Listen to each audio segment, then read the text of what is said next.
I will say a couple of things about Australia that are unique to Australia. The first one is that most of the Jewish students, most by a long way, are in Jewish day schools, which means the number of Jewish students likely to be in a class in a non-Jewish school is therefore much smaller. So there's that aspect.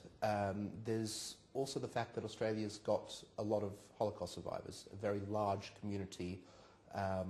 In Melbourne, I'm from Melbourne, so the Holocaust Museum in Melbourne is a good museum, very well established, etc., and that's used by the wider community. So we've got those resources, but I think the challenge is going to be what happens in a few years' time. What happens when all the Holocaust survivors have died? When we don't have Holocaust survivors anymore, we've got this. I'll give you an example.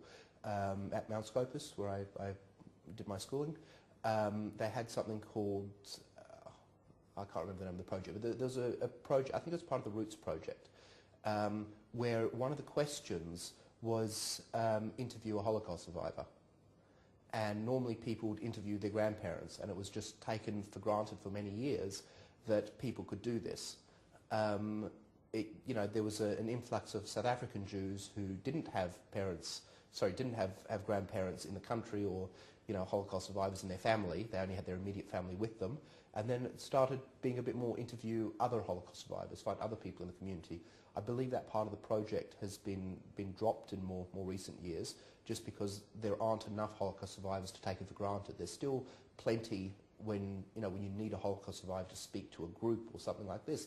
You can go to the museum and they can organise a Holocaust survivor to come and speak to your group.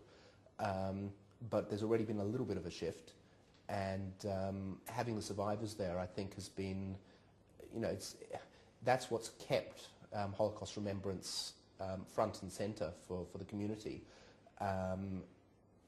When that's no longer there, the community's going to have to go through a very rapid adjustment, which I think other communities have done, but we haven't had to deal with yet in Australia, and that's going to be a challenge.